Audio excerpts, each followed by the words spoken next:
আজকে নিয়ে নিয়েছি খাসি মুরগির চামড়া। তো এই খাবারটা আমার বেশ পছন্দ।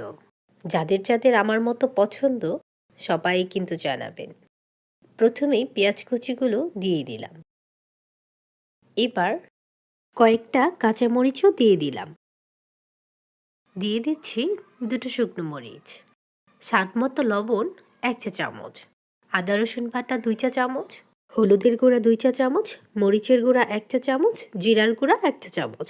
কিছুটা তেল দিয়ে বেশ ভালো করে মেখে নিয়েছি। আমি কিন্তু রান্নাটা সব মশলা মেখেই বসিয়েছি। হালকা পরিমাণের পানি দিয়ে দিলাম। চামড়াগুলো সেদ্ধ করতে কিন্তু অনেক সময় লাগবে, তো আমি অল্প অল্প করে পানি দিয়ে দিয়ে সেদ্ধ করে নেব।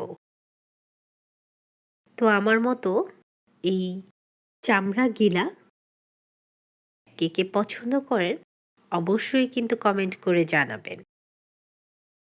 বলক চলে এসেছে। এবার ঢাকনাটা তুলে দিয়ে দিব গোটা গরম মশলা।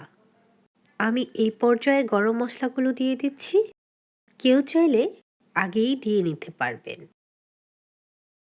যাই হোক, এখন দিয়ে দিচ্ছি 2 টুকরো তেজপাতা। একটু নাড়াচাড়া করে আবারও আমি কিছুক্ষণের জন্য ঢেকে রাখব। এই রান্নাটা করতে অনেক সময় প্রয়োজন হয়। একদম হালকা জালে রান্নাটা করে নিতে হয়। এবার একটু বেশি পরিমাণের পানি দিয়ে দিচ্ছি। আরও বেশ কিছুক্ষণ জাল করে নিতে হবে। ঝোলগুলো আমি একেবারেই শুকিয়ে নেব।